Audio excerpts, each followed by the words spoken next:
Y todos ustedes se pueden ir porque esta lección es para mí. ¿Ah? No quiero que escuchen nada. Vamos a tener cortito, no. No, si ya algunos están maquinando, vamos a tener cortito, pero no, vamos a ser trasquilados. La lección de los líderes, ¿cierto? La lección de los líderes. Hemos hablado de cómo disciplinar a un hermano, de cómo se practica la disciplina, y tocaba, ¿cierto?, en este capítulo 10, la lección de los líderes. Y vamos a ver un caso bastante complejo de cómo llevar a disciplina a un pastor y cómo este pastor nunca puede volver a ser pastor. Es importante ver eso. Hay casos y casos. Entonces vamos a estudiar eso, ¿cierto? La lección 10, disciplina de los líderes. Y hay un cierto temor en mi vida al enseñar esta lección. Hay un temor, ¿cierto?, reverente, y ese temor que enseña 1 Corintios 10:12. ¿Qué dice 1 Corintios 10:12? Así que el que piensa estar firme, mire que no caiga. Y ese es el temor que a cada uno nos debe regir antes de poder declarar algo, antes de poder actuar algo. Así que el que piensa estar firme, el que se cree gallo, mire que no caiga. Somos pecadores y soy un pecador redimido del Señor. Voy a hablar harto de como pastor, ¿ya? Por su misma gracia, ¿cierto? Soy llamado a pastorear la iglesia del Señor. Consciente también que el pastor, o como pastor, soy objeto por parte de Satanás, de hacer muchas tentaciones, de hacerme caer. Pero así como representante de la palabra del Señor, uno tiene que mantenerse firme. Jesús dijo en Mateo 26 algo bien importante, ¿cierto? En Mateo 26. Y es una profecía, son las mismas palabras de Zacarías 13, verso 7. En el capítulo 26, 31 dice: entonces Jesús dijo: todos vosotros os escandalizaréis de mí esta noche, porque escrito está: heriré al pastor y las ovejas del rebaño serán dispersadas. Zacarías 13, 7 dice lo mismo, ¿cierto? Cuando es atacado el pastor, las ovejas se ven dañadas, ¿cierto? Se ven dispersadas. Y es importante eso. Y es una labor de sumo cuidado de mi parte, ¿cierto? En oración, en meditación constantemente, y también de su parte como miembro, orar por su pastor. Es importante, como hemos dicho, orar unos por otros.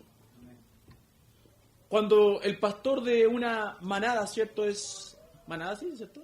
Sí, manada, es herido. ¿O rebaño? ¿Sí? También puede ser. Rebaño. Las ovejas a su cuidado pasan por un tiempo de estrés, ¿cierto? Bastante extremo. Muchas de ellas se extravían y deambulan. Otras buscan otras regiones donde pastar.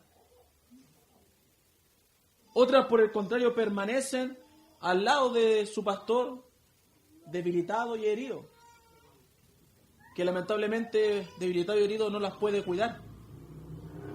Tampoco puede velar por ellas correctamente, ¿cierto? Porque está debilitado y herido. Si fuesen ustedes dueños, pónganse ahí, soñemos. Si fuesen dueños de una hacienda, de un campo, y vieses a uno de tus pastores durmiendo, vieses a uno de tus pastores que tiene la misión de cuidar de tus ovejas. Tú eres el dueño del campo, ¿cierto? El dueño de la hacienda. Y tienes a un empleado, un pastor de ovejas. Y él tiene que cuidarlas. Pero este pastor es negligente al velar, ¿cierto? Y duerme perniciosamente. Como consecuencia, ¿cierto? Viene el lobo y lo hiere. Y también algunas ovejas se ven dañadas. ¿Usted le permitiría volver a sus labores? ¿Le confiaría nuevamente el cuidado de su rebaño?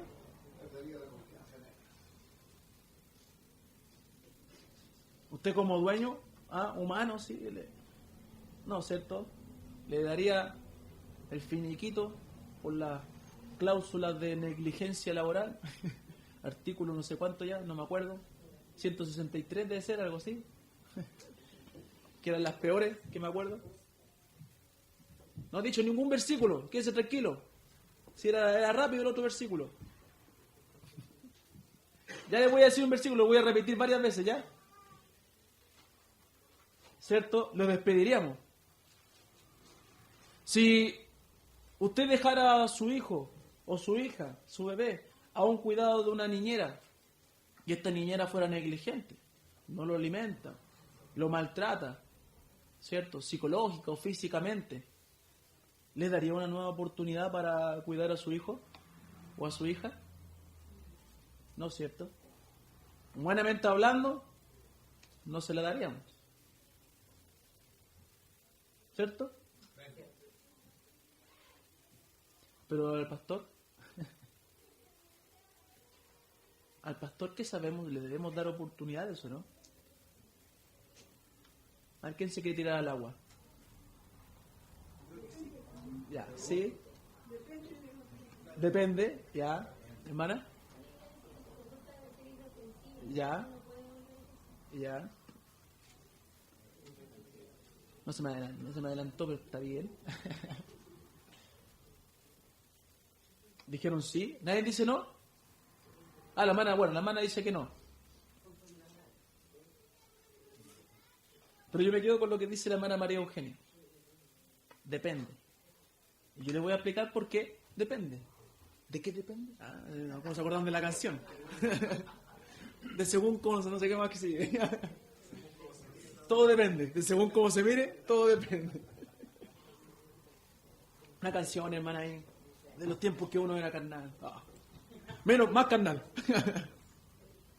Ok. Frente al dilema existen dos posturas, y vamos a ver dos posturas sobre si al pastor se le debe perdonar o no. Y vamos a irnos al chancho del tiro, con el pecado más grande que puede hacer el pastor. ¿Cuál es el pecado más grande que puede hacer el pastor? Adulterio, ¿cierto? La primera postura dice, no debe pastorear hasta que sea restaurado y pueda volver a sus labores de buena forma. La segunda argumenta, por nada del mundo debe volver a pastorear. El pastor que ha defraudado a la iglesia no debe volver a pastorear. Puede volver algún día a la hacienda, a la iglesia, pero no puede volver a sus labores o sus funciones. Hay dos posturas. Una es la postura permisiva y la otra es la postura restrictiva. Vamos a ver la postura permisiva. Esta corriente es sostenida principalmente en círculos pentecostales, carismáticos y aún pastores reformados. Ellos plantean que en casos de inmoralidad sexual, el pastor que ha caído debe ser destituido del ministerio y disciplinado, para que por la gracia de Dios el ofensor sea restaurado por la congregación. A las posiciones de estos pastores se les denomina posiciones oblicuas. ¿Hasta ahí? Qué bueno. No lo había visto, no sé que lo habían agregado. Permisiva. Estamos en la postura permisiva. ¿Ya? La verdad que esta información que traigo yo, esta enseñanza es después de una ardua investigación, viendo hartas exposiciones relacionadas con el tema. Y me he quedado, ¿cierto?, con estos comentarios que los encontré bastante de acuerdo a la palabra del Señor. No está en el original del pastor Bill Smith. Así que por eso están agregados. La postura permisiva, entonces, es una corriente, ¿cierto?, del lado más emocional, como hemos dicho, del lado más sentimental de algunas religiones, aún de pastores reformados también, que se les denomina, ¿cierto?, posiciones oblicuas, es decir, posiciones que no toman ninguna dirección ni otra. Posiciones que no van ni a un extremo ni a otro extremo. ¿Me entiende? En muchos casos estas posiciones oblicuas son preferidas a favor de una posición que puede, ¿cierto?, polarizar o puede restringir cualquier vuelta del pastor. Es sorprendente ver la posición de algunos escritores. Hay algunos escritores que algunos de ustedes han leído y tal vez no saben lo que piensan de acuerdo a este tema. Pero yo traje dos extractos de textos de estos estos escritores, pastores deben ser. Uno es R.C. Sproul Jr. ¿Lo conoce? ¿No? ¿Quién lo conoce? ¿No? Bueno, en mi chilensis. Sproul se escribe. Sproul Jr. ¿Cómo se dice la R? R.C. No sé cuánto más. Jr. Él dice, fíjese lo que dice, no importa el nombre tanto, pero fíjese lo que dice. Mi consejo sería remover al pastor de su oficio ministerial, pero es precisamente eso, un consejo. No puedo afirmar que la Biblia ni prohíbe ni permite que un pastor así permanezca en el cargo de arrepentirse este pastor. Este es más conocido, John Piper, es un pastor calvinista, ¿cierto? Dice, en última instancia, creo que la respuesta es un sí. Un pastor que ha cometido pecados de índole sexual puede nuevamente volver al pastorado. Eso dice este hombre, que algunos han leído y a algunos le parecen bien. Pero eso es lo que piensa. Esa es la postura permisiva, la postura restrictiva, y es a la que nos vamos a acoger. Vamos a entender que es la más bíblica. La segunda corriente representa una aproximación más dogmática al respecto. Sus argumentos corren alrededor de las siguientes líneas. Es un deber bíblico destruir al ofensor y disciplinarlo. Estamos hablando, y hemos dicho, parece contradictorio, pero no es que destruir a la persona, sino que al pecador que está apoderándose de la persona, el Hijo de Dios, ¿cierto? A ese hay que destruirlo. Pero al hermano hay que, ¿cierto?, hacerlo con amor y todo para que pueda ser arrepentido y pueda ser, ¿cómo se llama? Restaurado. Entonces, debemos orar para que conforme a la providencia de Dios, el tal sea restituido en plena comunión a la iglesia. Sin embargo, debido a la naturaleza peculiar del pecado de inmoralidad sexual, el ofensor queda inhabilitado para ejercer labores ministeriales. Pues el requerimiento, ¿cierto?, como dijo bien hermana Carmen, de irreprochabilidad o irreprensibilidad. Me enredé, estoy despertando, yo les dije. No puede ser cumplido, ¿cierto?, por quienes voluntariamente se lanzan escandalosamente a las redes, ¿cierto?, de la inmoralidad sexual. La iglesia debe acá escribí mal.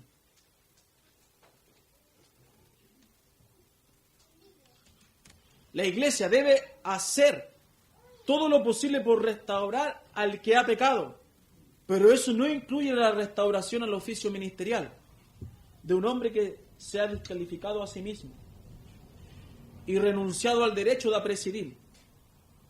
Hacerlo implica, hermano, adulterar la palabra del Señor. Involucra ir en contra de lo que Dios ya ha establecido. El principio bíblico de la irreprochabilidad del ministerio o del ministro no es un principio reciclable. Cuando uno es ordenado al ministerio, uno examina, ¿cierto?, al que va a ser ordenado. Y en base a lo que dice Timoteo o Tito, uno dice, sí, es irreprensible, sí, es honesto, sí, es prudente, sí, es hospedador, ¿cierto? Uno va evaluando. ¿Y por qué uno no debería evaluar cuando va a reordenar a un pastor?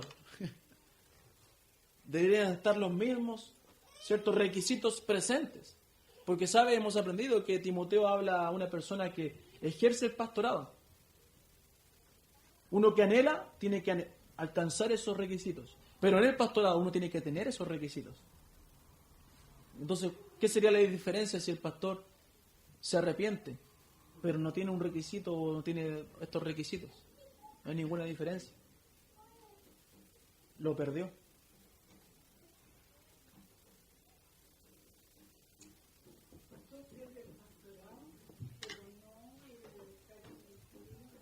Exacto. Es lo que estamos diciendo y voy a recalcarlo más adelante. Lo que hablo hoy lo hablo como un hermano, ¿cierto?, de la iglesia. Con temor, como le decía a un principio, porque nadie está exento de caer en eso. cuenta. Yo no me puedo creer el cuento, no, si yo nunca voy a caer en eso. Debo luchar para no caer en eso, pero no me puedo confiar, ¿cierto? Porque son peligros que persiguen a los pastores, entre otros más. Son peligros, y te puedes ver la historia, y muchos han caído en eso, ¿cierto? Y las consecuencias que trae esto son irreversibles. ¿Por qué vemos pastores caer en estos pecados y volver a retomar el púlpito?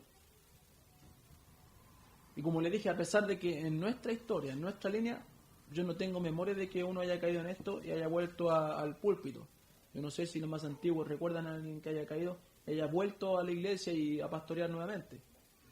Pero lo que dice la historia es que nadie ha vuelto, porque las consecuencias realmente son complicadas. Y vamos a desglosar más adelante el tema de la inmoralidad, el pecado y todo lo que representa. ¿Un caso? No, por eso, al púlpito. No, sí. Sí. Pero lo que pasa es que se fue a otra iglesia y eso ya... Eso ya es otra harina de otro costal. A muchos de ellos ni siquiera han vuelto a la membresía de la iglesia. Ni siquiera. Y hay dos argumentos para justificar por qué algunos permiten que vuelva y otros no permiten que vuelva a pastorear. Vamos a ver otros dos argumentos más. No sé si están... Yo creo que sí. De estar... Avancemos.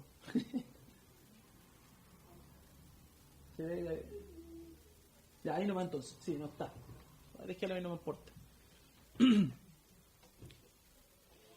Uno de los dos argumentos es el argumento davídico. ¿De dónde viene el argumento davídico? De David. ¿Qué se les ocurre que tiene que ser este argumento?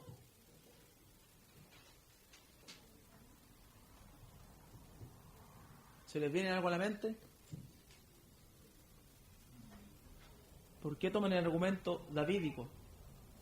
Para la postura permisiva. Es que salimos de la permisiva. Son otros argumentos de... claro, va dentro de la permisiva, pero es un punto aparte. Bueno, no lo sumé como abajo del punto permisivo. Pero claro, esa es la postura más liviana. Me refiero a que ocupan la postura davídica como para dar pie a que pueda tomar el pastorado nuevamente. Ya, sopló la mitad, no sople más.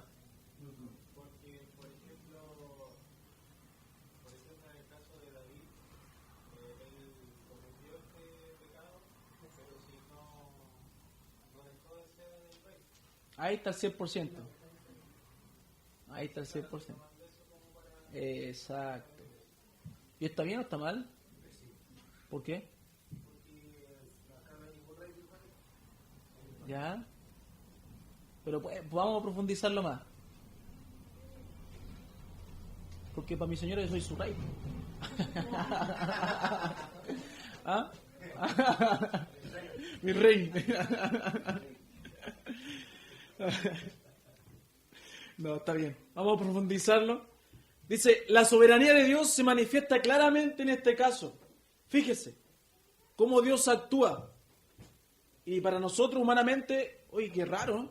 Pero para Dios Él es soberano, Él puede hacer. Saúl pecó y lo sacó. David pecó y no lo sacó. ¿Por qué? No podría haber sacado igual. No podría haber sacado igual.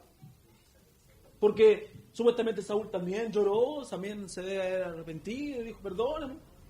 Supuestamente. Aunque yo creo que fue un remordimiento, pero no va solamente en el arrepentimiento. ¿Sabe dónde va, hermano mío? ¿Ah? No. Yo le voy a decir dónde va. ¿Sabe por qué David no fue destituido? Porque Dios hizo un pacto con David. Dios hizo un pacto, y el pacto fue antes de su pecado. Y el pacto de Dios es un pacto incondicional. No tiene que ver con lo que David haya hecho, o no haya hecho, o deje de hacer.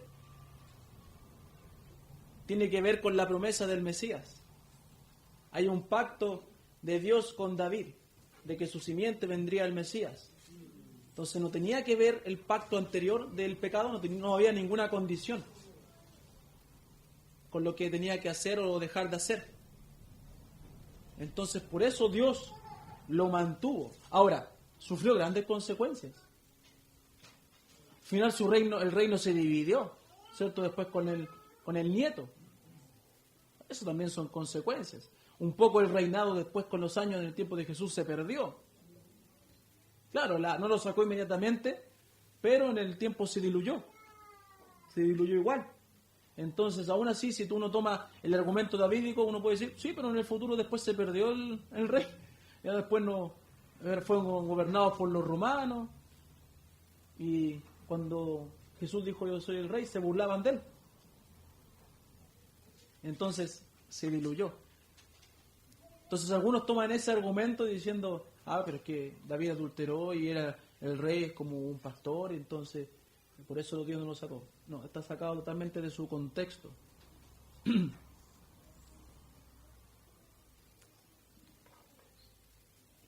Ese es el argumento davídico, que obviamente tiene que ver con la postura permisiva. Ahora vamos a ver el argumento también silencioso de Dios. Es otro más, otro número 2. El argumento silencioso de Dios. Como hemos dicho, algunos argumentan que Dios no dejó tan claramente argumentado este tema, ¿cierto? No puso si el pastor cae en esto, no podrá volver a ejercer.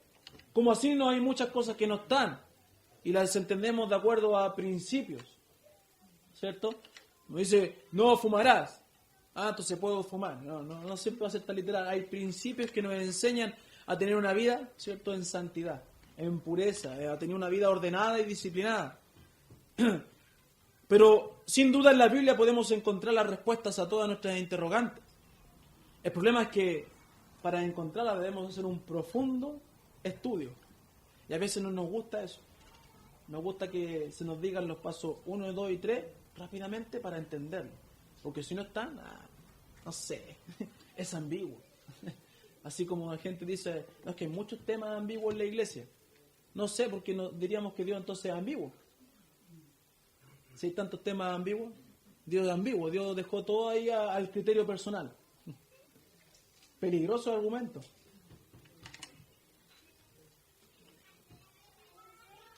Las claves a desarrollar este punto es enfocarnos en cuáles son las condiciones requeridas para los oficios, ¿cierto?, ministeriales en una iglesia.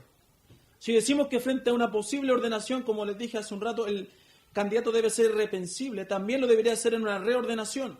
Entonces, si la escritura no cambia, ¿cierto?, no es inmutable la palabra del Señor, ¿podrá un ministro que haya caído en pecado de inmoralidad sexual arrepentirse y volver a cumplir la condición de irreprochable o de irreprensible? ¿Puede volver? ¿No? ¿Cierto que no? La Biblia en 1 Timoteo, no vayan allá, por favor. Voy a nombrarlo y después vamos a analizarlo. 1 Timoteo 3, verso 2. 1 Timoteo 3, verso 10. Tito 1, 7. La palabra que se repite es irreprensible. Irreprensible. En los requerimientos de los líderes de la iglesia local, la palabra irreprensible es una de las que se repite. En nuestra lengua, ¿qué significa? ¿Alguien sabe? Intachable.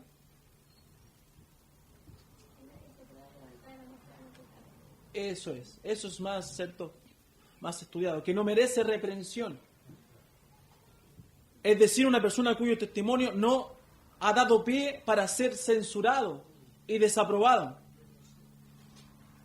Según el griego, la palabra es anapileptos, que significa sin mancha, sin repudio. Y de manera aplicada significa no expuesto a censura o incriminación a causa de un pecado en particular. Un verdadero ministro no es Dios, ¿cierto? Un verdadero ministro, perdón, parece que me equivoqué. Sí, no es Dios. Un verdadero ministro es un mortal, pecador como cualquiera de ustedes, redimido, sujeto a tentaciones. Pero sí se espera de ellos que luchen más, ¿cierto?, que cualquiera contra estas tentaciones. Y más, ¿cierto?, de esta índole. y que batalle fiel y firmemente. Es lo que Pablo siempre le dijo a Timoteo. Sé fiel. Busca siervos fieles. Es lo que más repitió. Nadie puede mostrar a algún ministro que sea perfecto, excepto ustedes pueden decirlo de mí, pero nadie puede mostrar a un ministro que sea perfecto, ¿cierto? Hablando en serio. Todos tenemos imperfecciones. Pero nadie puede negar que el ministro debe buscar aún más, ¿cierto?, que cualquier otra persona, la perfección de Cristo en su santificación personal. Nadie puede mostrar a un pastor que jamás haya caído en un pecado. Pero nadie puede negar que el pecado afecta no solo la vida del pastor, sino también la vida de las ovejas. Y es importante. Hermanos míos, si la vida del pastor es un fracaso moral, ¿cómo será el ejemplo a seguir de los miembros? ¿Podrá este pastor predicar con autoridad y libremente? No va a poder, ¿cierto? Va a tener que saltarse varias páginas de la Biblia que no va a tener autoridad para nombrarlas, que hablan de la inmoralidad. Hartas páginas. No va a tener autoridad. En Daniel, capítulo 6. Daniel, capítulo 6. No, Jorge, por favor.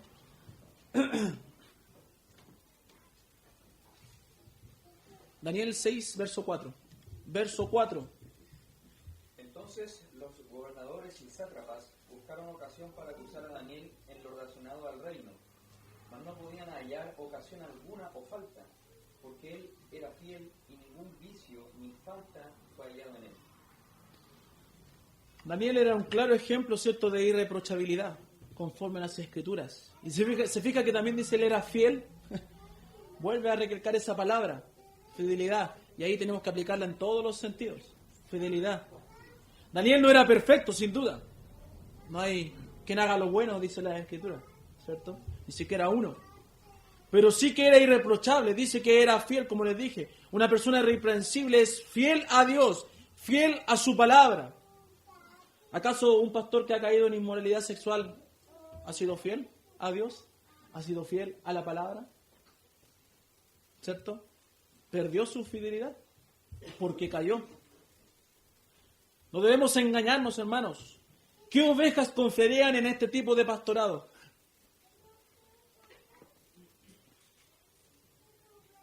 ¿Qué oveja confiaría en un pastor así? ¿Qué esposo diría, ya esposa, vaya a pedirle consejo al pastor? ¿Lo harían los hermanos? ¿Lo harían, hermano, o no? No, ¿cierto?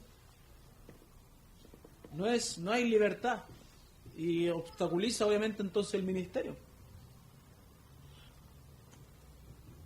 Aún los de afuera aprovecharían la situación para vituperar el nombre de Cristo. ¿Y qué hemos hablado de la disciplina? Que busca la santidad de la iglesia, pero también busca el buen testimonio de los de afuera. Y esto pasaría lo mismo, los de afuera verían la situación porque todo se sabe. Todo se sabe. ¿Y qué harían? Negarían aún más, ¿cierto?, a Dios, con más fuerza y autoridad. ¿Qué autoridad tenemos para predicar del adulterio y la fornicación, si se permite, dentro de la iglesia? Desde la cabeza, ¿cierto?, hasta los pies. ¿Qué autoridad vamos a tener para predicarle a los jovencitos? Guárdense de esto otro. A los matrimonios, guárdense, hermano, de ninguna, ¿cierto? Ninguna autoridad vamos a tener. Entonces la cabeza pierde toda autoridad para poder predicar libremente. Y el pastor tiene que predicar libremente la palabra de Dios. Tiene que hacerlo. No puede censurar porciones de la palabra de Dios. Entonces la postura que teníamos al principio de que todo se le puede perdonar va cambiando, ¿cierto? Va cambiando ya.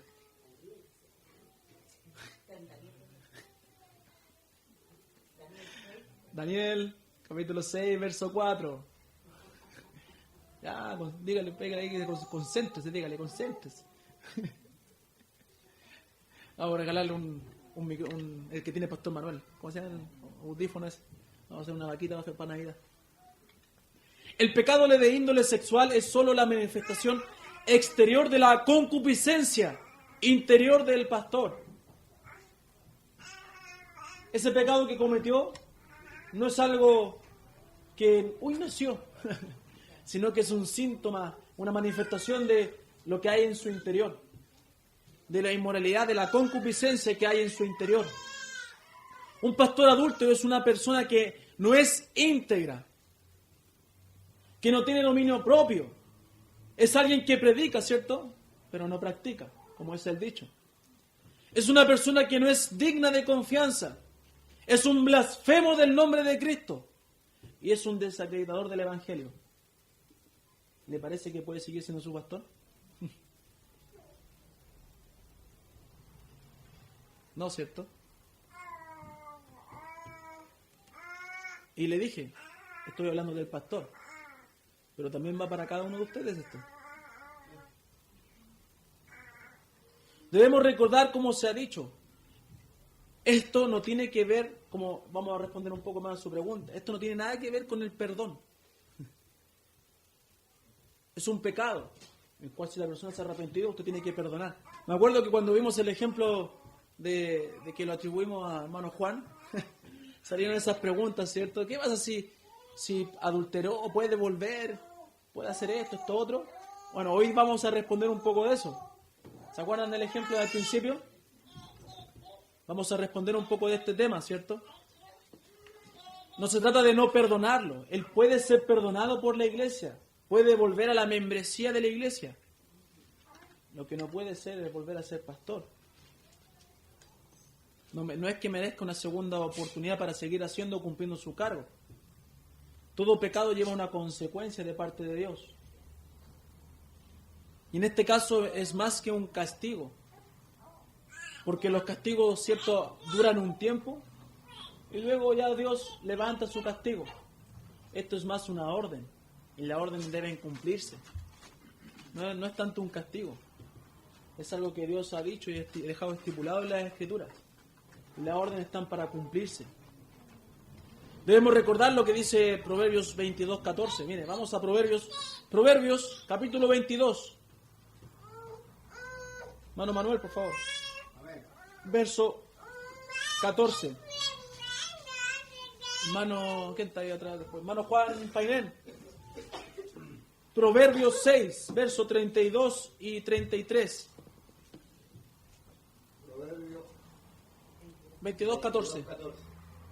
Fosa profunda en la boca de la mujer aquel contra el cual Jehová estuviera ahí, caerá en él. ¿Se fija? Fosa profunda en la boca de la mujer extraña. Aquel contra que Jehová estuviera airado, caerá en ella. ¿Qué dice? Esto quiere decir que, ¿de quién es el juicio?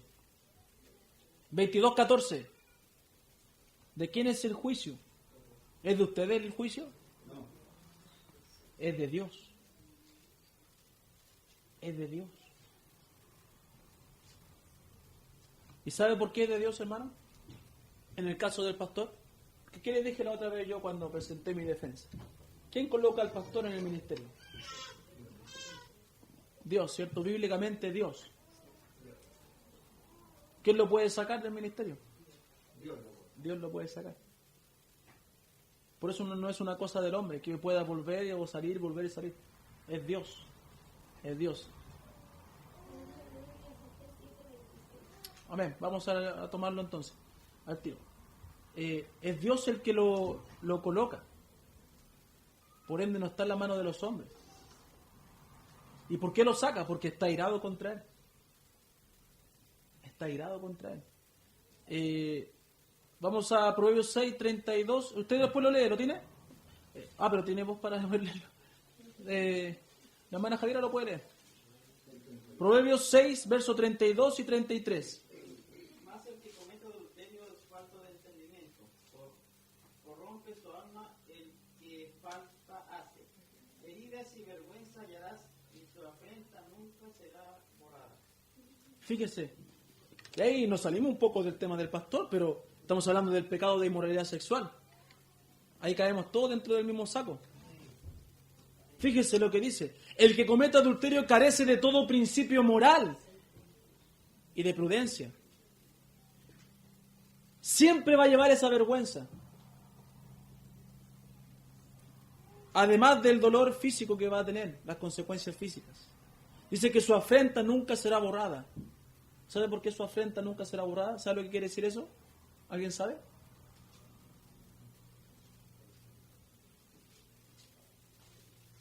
Que no va a poder andar, a ver, no sé si está malo, pero yo creo que no va a poder andar con la frente en alto.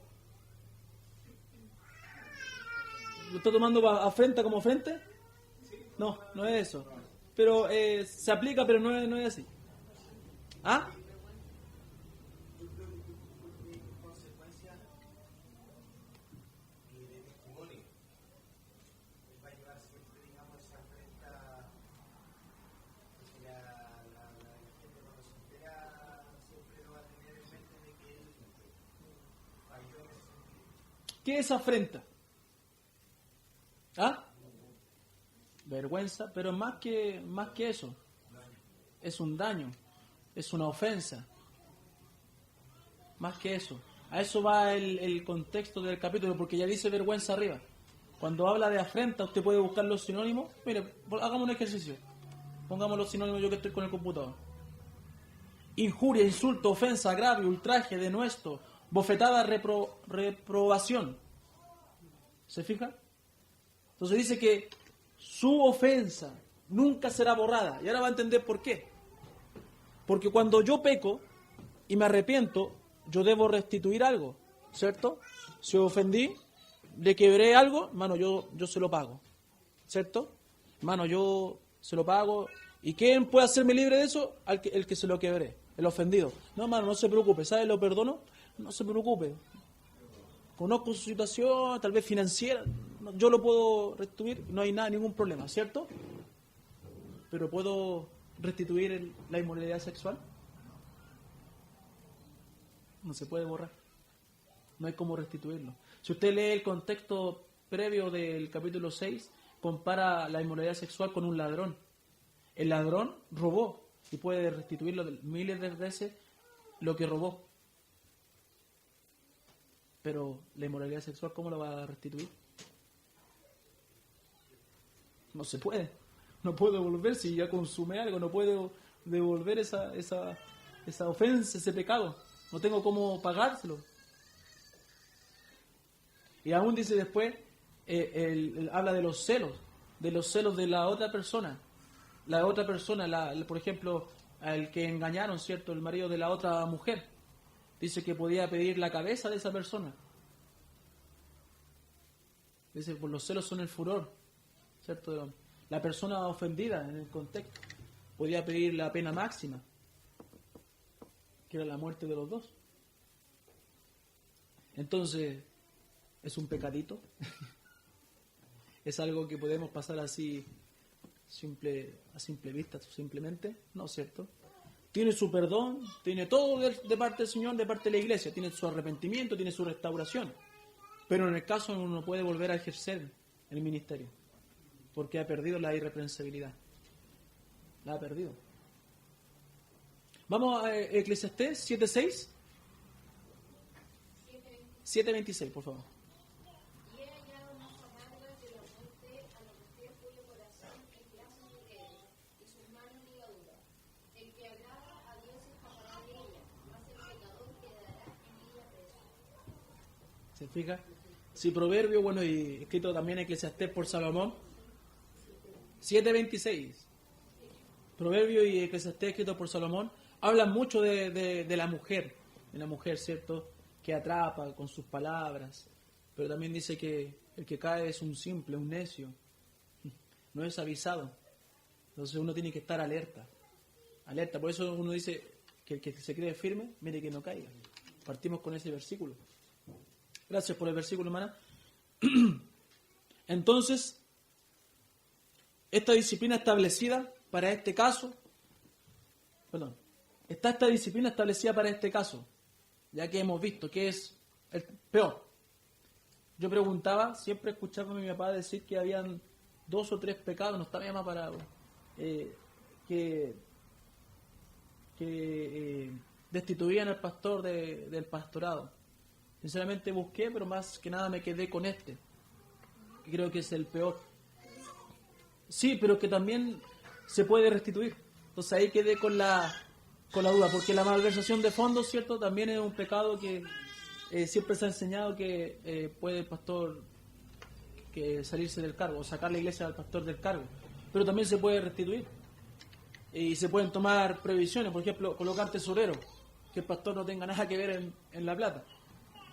Entonces, por eso yo me quedé con este, porque este no hay cómo restituirlo. No hay cómo devolver lo que ya se hizo.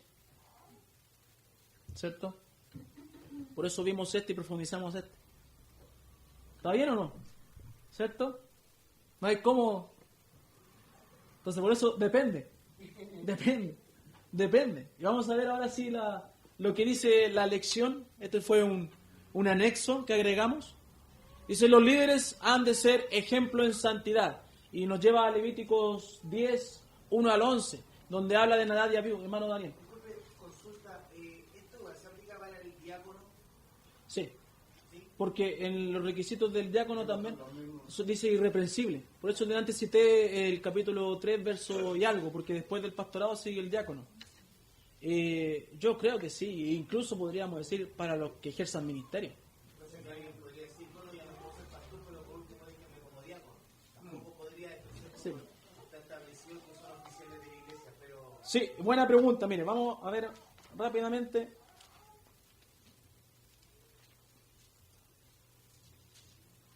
Los diáconos deben ser honestos, no dados al vino, no codiciosos, de ganancias deshonestas, que guarden el ministerio de la fe con limpia conciencia, y estos también se han sometido a prueba primero, y entonces ejerzan el diaconado si son irreprensibles. ¿Se fija? Las mujeres, si mismos sean honestas, no calumniadoras, sino sobrias, fieles en todo. Los diáconos sean maridos de una sola mujer. Y ese es otro requisito que podemos también aplicar. Cuando yo me uno a una mujer, ¿qué estoy haciendo? Siendo una sola carne con esa mujer. Entonces ya pierdo otro requisito. Porque si yo adultero, dejé mi unidad y me uní a otra persona. ¿Me entiende? Es otro requisito que se pierde. Hablaba con Pastor y Claudio le preguntaba también qué pensaba. Y él también me habló de eso. Por eso me acordé con su pregunta. Otra de las cualidades que se pierde, otro de los requisitos que se pierde es que yo me uní a otro cuerpo. Y dejé de ser marido de una sola mujer. Porque no ser tan simple decir, no, es marido porque vivo en una casa. No, el marido involucra todo eso. Todo eso. Y la consumación del matrimonio era con un acto, ¿cierto?, de índole sexual. Entonces, al estar con otra persona, yo casado, estoy uniéndome a otro cuerpo, ya pierdo otro requisito. ¿Se fijan? Aparte de la fidelidad, aparte de lo honesto, todas otras cosas, pero la irreprensibilidad y este requisito que vemos también lo desacredita al tema de los diáconos. Así que también uno podría ejercerlo en otros ministerios que sean más visibles, más públicos. Se tienen que evaluar también. Es importante, nosotros siempre hemos puesto que los músicos, los tesoreros, ¿qué más? Los maestros de escuela dominical tienen que tener su testimonio. Tienen que ser siervos fieles en todos sus sentidos. Pero no solamente porque ejercen un ministerio, que también tiene que ser fiel. También tiene que, una cláusula para ejercer un ministerio. No que me da licencia para poder pecar. Eso tiene que entenderlo, para que no piense por el otro lado. Es decir, no, que yo no voy a ser pastor, no quiero ser pastor, no quiero ser diácono. ¿Puedo pecar? No. Ya leímos Proverbios, ya leímos Eclesiastés y la cláusula es para todos, el pecado es para todos. Entonces, eso más que nada para responder. No sé si alguien tiene otra pregunta antes de pasar a lo que es el esquema de esta lección. ¿No? Entonces, los líderes han de ser ejemplo en santidad. Levíticos 10, dijimos, habla de Nadab y Abiú cuando ofrecieron fuego extraño, ¿cierto? Los sacerdotes del Antiguo Testamento, podríamos hacer una comparación con los pastores del Nuevo Testamento, los pastores de la actualidad.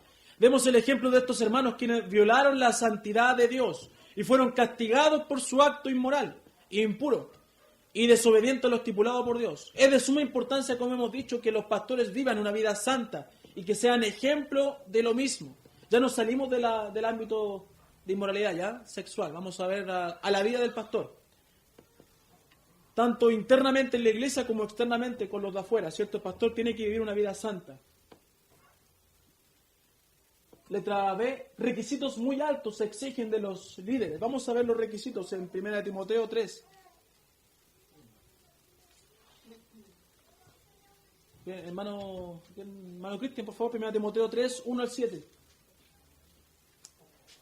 Palabra fiel, si alguno anhela obispado, buena obra desea, pero es necesario que el obispo sea irreprensible, marido de una sola mujer, sobrio, prudente, decoroso, hospedador, apto para enseñar, no dado al vino, no pendenciero, no codicioso de ganancias deshonestas, sino amable, apacible, no avaro, que gobierne bien su casa, que tenga a sus hijos en sujeción con toda honestidad.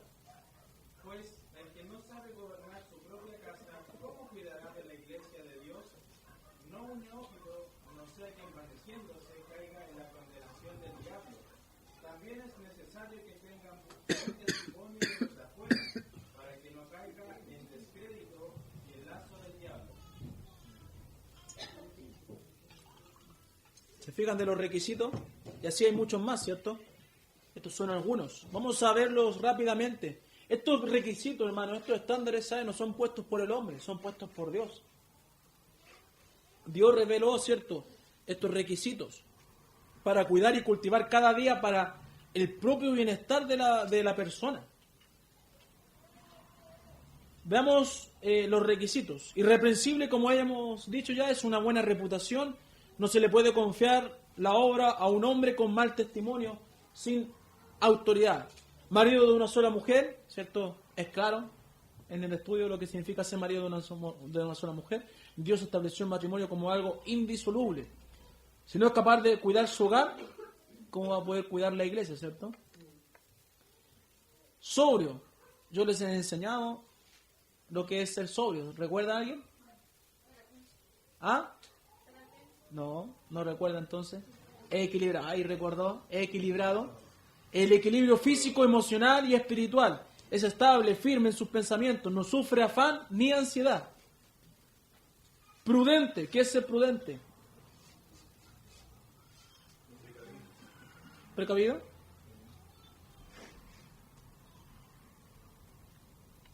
¿Nadie más? ¿Ah? No. ¿Qué está después honesto? Cuidadoso. Apercibido. Muy bien. Sensato, de buen juicio, discreto, sensible. Sabe distinguir entre lo bueno y lo malo. Decoroso. ¿Qué es decoroso?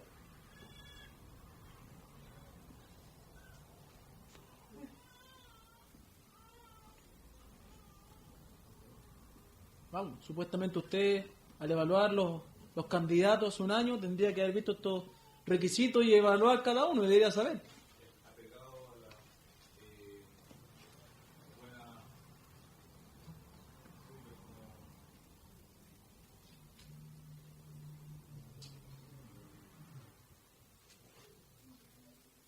moralmente correcto. Fue de la profunda, hermano. El decoro es Claro. Te perdí por un rato y de repente volvió. Te fuiste, bajaste y fue a buscar la sabiduría. Bien. Decoroso, buen comportamiento, bien portado, respetable, ordenado en su vida, en su hogar, en su trabajo. Toda actitud armoniza con Dios. Hospedador, ¿cierto? Eso ya es más fácil. Se muestra la hospitalidad de parte de Dios como algo digno de hacer. Una responsabilidad que se debe cumplir de forma santa, como para el Señor, ¿cierto? No como para los hombres. Apto para enseñar. Cuando me preguntaron una vez en las preguntas de acá, en la Inquisición que hicieron, respondí yo que era apto para enseñar. A ver si alguien se acuerda.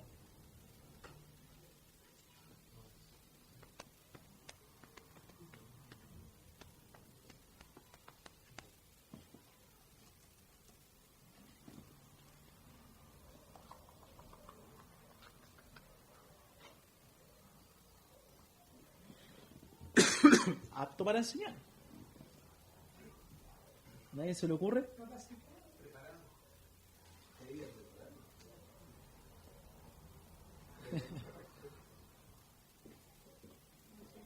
Tibio, tibio. Frío, frío, frío, frío. Tibio, tibio. Siempre nos vamos aptos para enseñar con el conocimiento.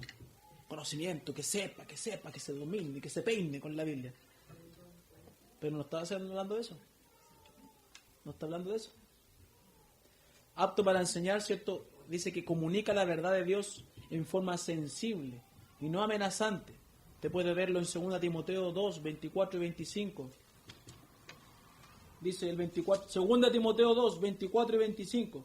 Porque el siervo del Señor no debe ser contencioso, sino amable para con todos, apto para enseñar, sufrido, que con mansedumbre corrija a los que se oponen, por si quizá Dios le conceda que se arrepientan para conocer la verdad. ¿Se fija? Tiene que ver con la forma en que expone la palabra. No tiene que ver con la habilidad, a pesar de que la habilidad es buena, ¿cierto? Tiene que saber. Pero tiene que ver con la sensibilidad, con la forma en que enseña, la calidad, ¿cierto?, de la persona. Es maduro, controlado, seguro. No dado al vino.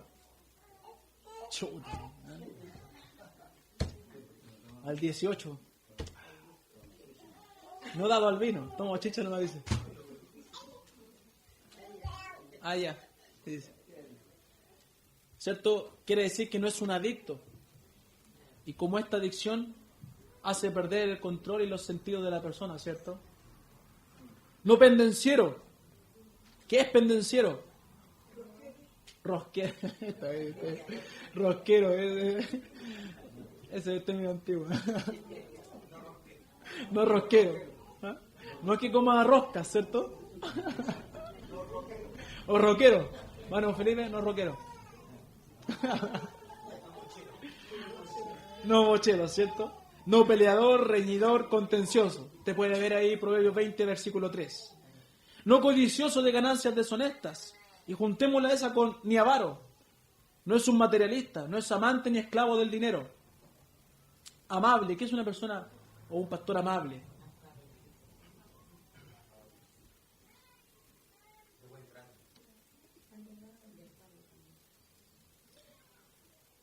No discutidor, no provoca divisiones, de un espíritu paciente. Apacible.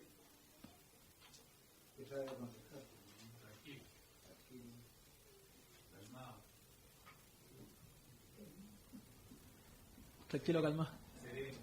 Se ríe, tiene su show personal aquí acá adelante. Tranquilo, calmado.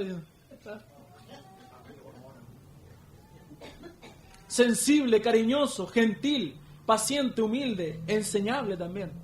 También enseñable. Romanos 12, 16 y verso 18. Romanos 14, 19. Pueden anotar también esos versículos. Romanos 12, 16 y 18. Y el 14, capítulo 14, verso 19. Que gobierne bien su casa, que tenga a sus hijos en sujeción con toda honestidad. Esto es, que presida bien su casa, ¿cierto? Que sea un buen esposo y un buen padre. La familia refleja la madurez espiritual del hombre. Como es su familia, ¿cierto? Va a ver cómo es el hombre. Cuánta intervención tiene el hombre ahí.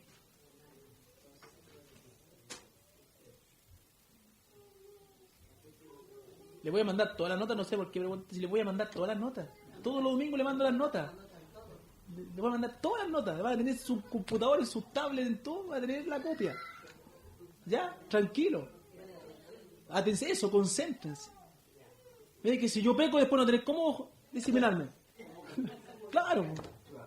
Así que ahí la tercera edad, tranquilo, calmado. Yo le voy a pasar todas las notas, ¿ya? Si no agarran algo, no se desconcentren, porque al final nos desconcentramos todos. ¿Ya? ¿Me escuchó, hermano Eduardo, no? No me escucha nada.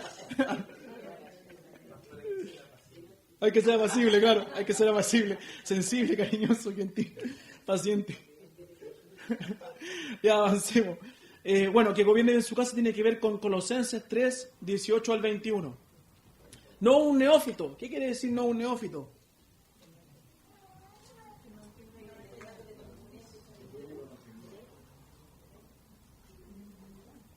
3, 18 al 21. No un neófito. ¿Qué era?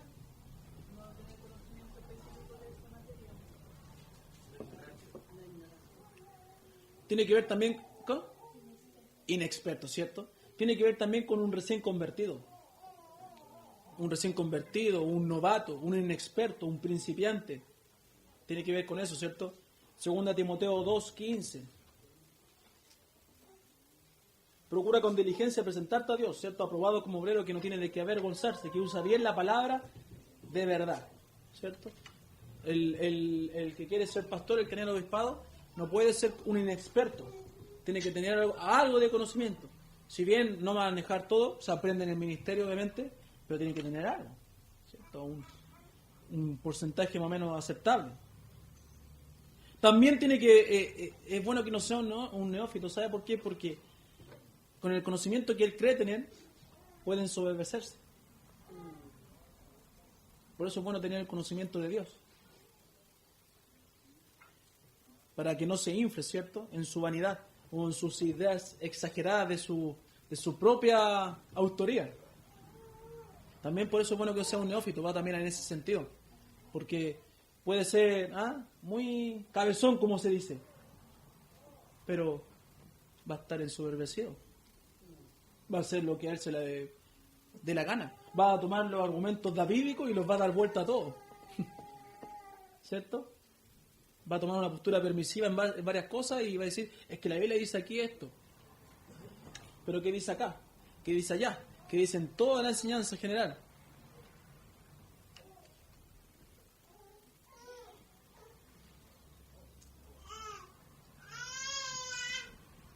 Buen testimonio de los de afuera, ¿cierto? Relacionado con ser irreprensible. Nuestro cuidado debe estar siempre para no caer en descrédito, logrando que el Evangelio llegue a las vidas de las personas y no sea obstaculizado. Hay muchos más requisitos. Usted puede ver otros requisitos más en Tito, que son casi los mismos, pero se le agregan unos más. Y también en las epístolas paulinas hay más requisitos, hay hartos más. Pero vamos a tomar solamente los de Timoteo. Estos requisitos nos indican una actitud visible del que está ejerciendo el pastorado, por el cual esta persona debe trabajar día a día para no caer y guardar su ministerio como así Dios lo quiere. Letra C, estas normas son establecidas por Dios, no por los hombres. No se confunda, hermano, lo que usted espera de su pastor debe estar en las Escrituras. Porque sin duda, si tratamos de llenar todos los requerimientos suyos, no es pastor que dé abasto. Porque usted va a querer esto de su pastor, y usted va a querer esto de su pastor, y el otro va a querer esto de su pastor, y el pastor va a colapsar. Lo que usted tiene que entender es lo que sale en la Biblia, y esos requisitos, analizar. Porque si quiere lo que usted piensa, todo va a pedir algo diferente. Y sabemos que nadie queda siempre contento, porque voy a tratar de satisfacer a uno, y otro no va a ser satisfacido, o satisfecho, ¿cierto? Y así vamos a estar siempre ahí, para allá y para acá, para allá y para acá. Entonces, no, todos debemos conformarnos a las Escrituras. Y los requisitos que usted quiera, analícelos conforme a la Escritura. Y si el pastor no está cumpliéndolo, usted tiene todo el derecho de ir, pastor, sabe que yo he visto esta actitud, no me parece. Y el pastor, si es apacible, ¿cierto? O es enseñable, va a tomar sus palabras y decir, hermana, la ofendí, perdone. Y tiene que haber un cambio, ¿cierto? Pero no por caprichos. No por ideas, por lo que dice la Biblia. Ahí están los requisitos, dados por Dios, no por los hombres. Pasemos de la introducción. Nos quedan 4 minutos. Salgamos de la introducción. Mucha prudencia debe ser mostrada antes de presentar cargos en contra de un líder. Letra A. Son considerados dignos de doble honor y demasiadas veces reciben lo opuesto. Haga su mea culpa, hermano mío. Le dije yo que alguno iba a salir trasquilado. La Biblia dice, son dignos de doble honor. Y muchas veces reciben medio honor de algunos. Y no estoy bromeando, es verdad. Medio honor de algunos. Se le ha bajado el respeto al cargo del pastor. Creer que es una persona manipulable o controlable es un error que comete el creyente. El pastor es siervo de Dios y debe presidir la iglesia. Es un sobrevedor del creyente. Debe cuidar, debe apacentar, debe guiar, debe enseñar a la iglesia. No es la oveja. Letra B. Asegúrate de tener hechos concretos antes de presentar cargos.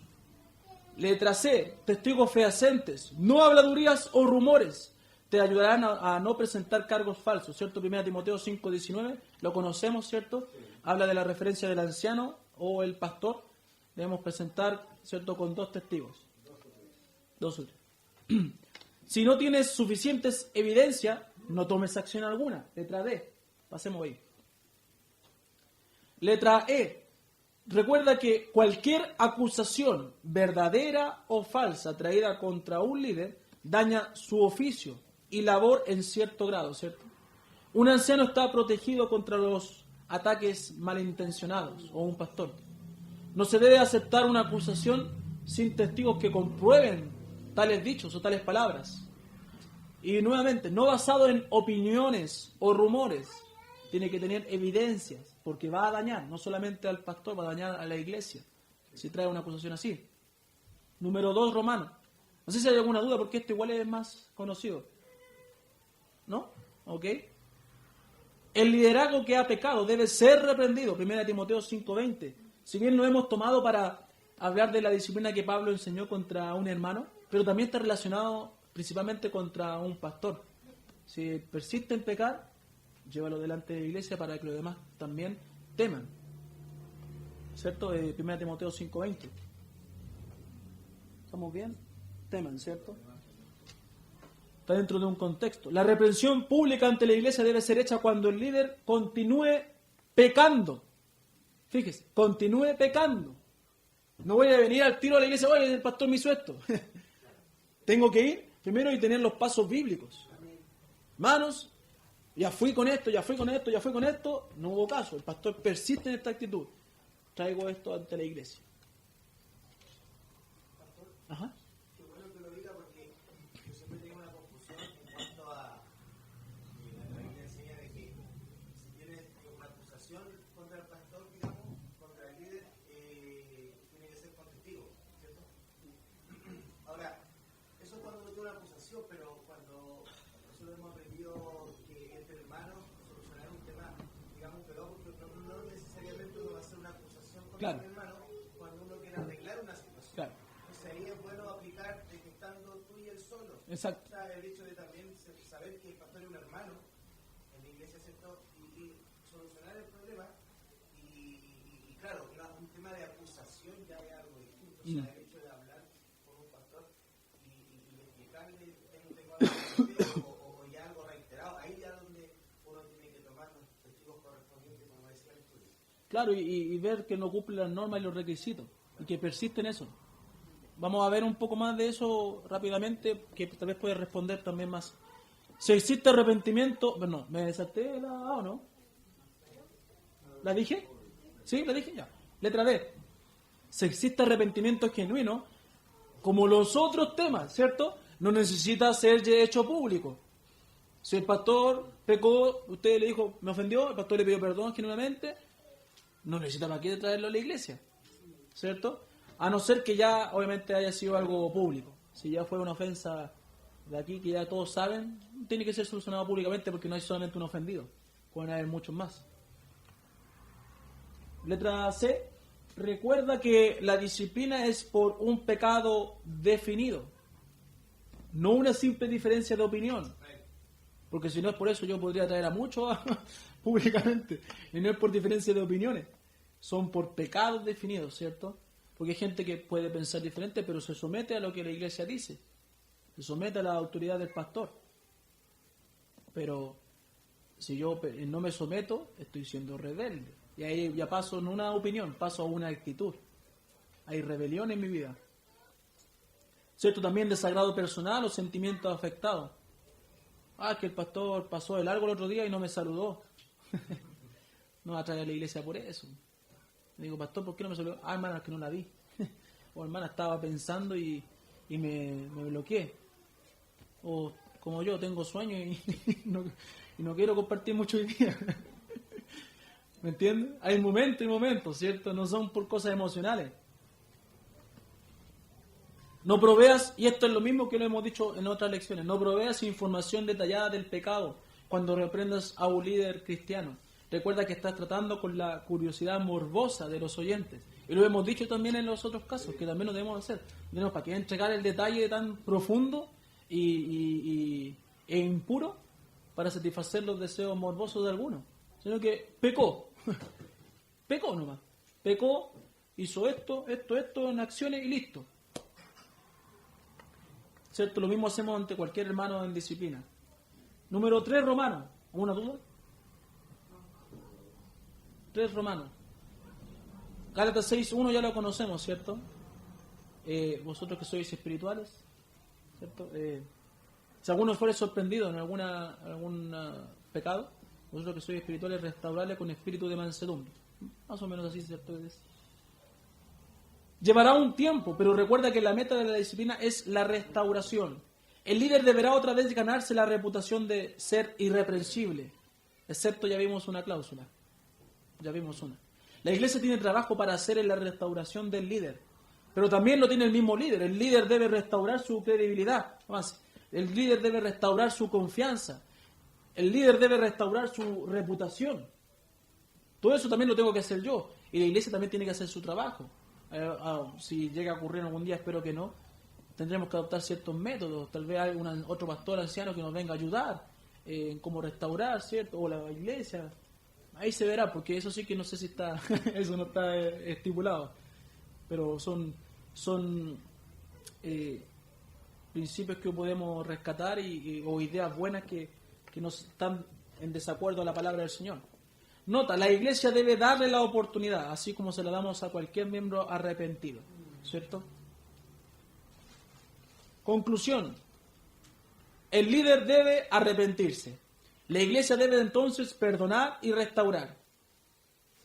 Letra C. Si bien no siempre es posible servir en el mismo lugar, el líder restaurado por el Señor, por la iglesia y a sí mismo, podrá en algún lugar volver a servir.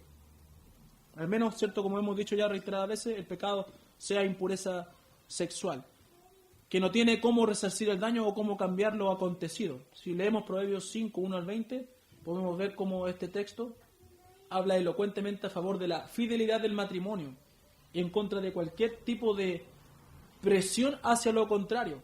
Pero el capítulo 5 también es un buen capítulo para entender. Debemos estar atentos a las palabras del Señor para que nuestros pies no desciendan a la muerte, al Seol. La Biblia enseña en otros pasajes que las tentaciones en general son inevitables. Evitables, perdón, ahí me equivoqué. Son evitables. Me equivoqué en escribir aquí. Vamos a corregir para que las notas no le lleguen mal. Son evitables, ¿cierto? No, estoy bien, perdón, no me equivoqué. No. Son inevitables porque siempre las vamos a tener. Eso quería decir. Siempre las vamos a tener. Ahora, las podemos evitar, ahí sí, las podemos sobrepasar con la palabra de Dios. Pero sin duda hay algunas que debemos estar más atentos, más alertas, más avisados, para evitarlas totalmente.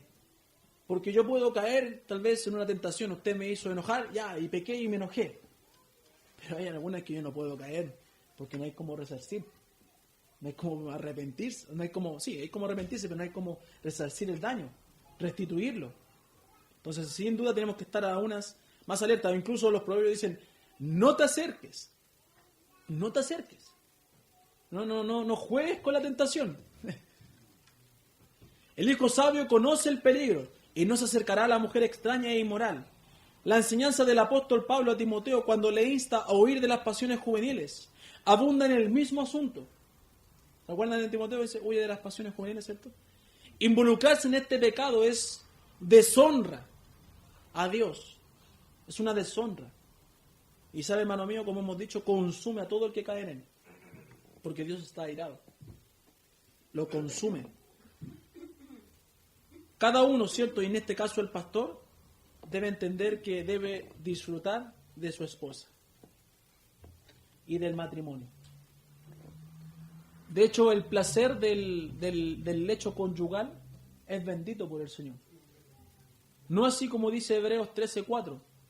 No es bendito, sino que es cierto, maldito por el Señor cualquier acto de impureza sexual fuera del matrimonio.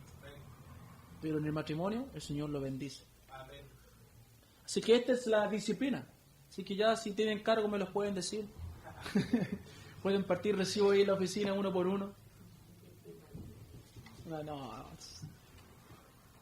Así que, bueno, esta es la disciplina, ¿cierto? Vamos a seguir estudiando la palabra del Señor. Nos quedan dos lecciones que para terminar el tema ya nos queda poquito y viene la prueba. Chao, ya empezó ya. Después cuando la vi, ¡uy, me fue bien! ¿Ah?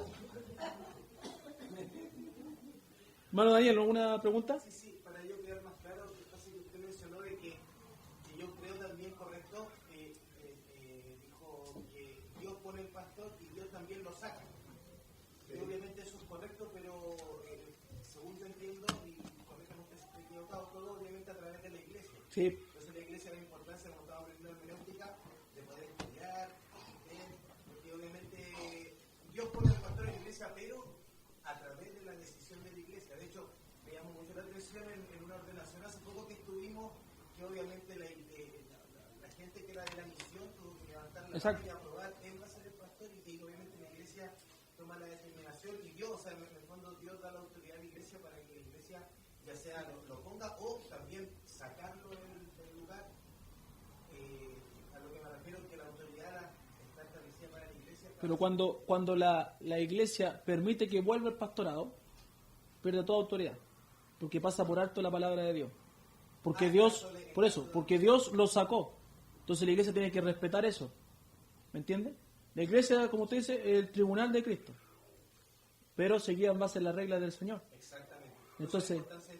Entonces, como Dios coloca al pastor, la iglesia lo examina y dice, sí, esto es del Señor, ¿cierto? Lo aprobamos como de Dios, no como de nosotros. ¿Sabes? Eso es lo que les dije otra vez. O sea, usted no puede jactarse de que gracias a mi voto usted está acá.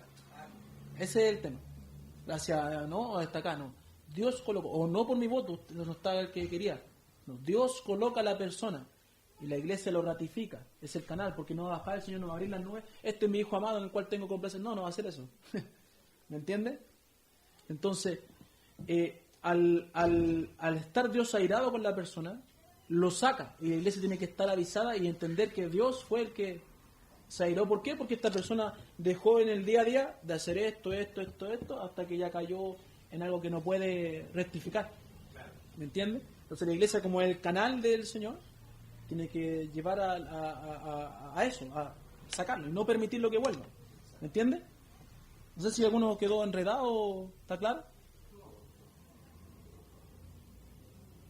Por eso no tiene que ver con lo que nosotros pensemos, sentamos, no tiene que ver con lo que dice la palabra. Y así vamos a hacer lo que Dios dice, no lo que decimos nosotros.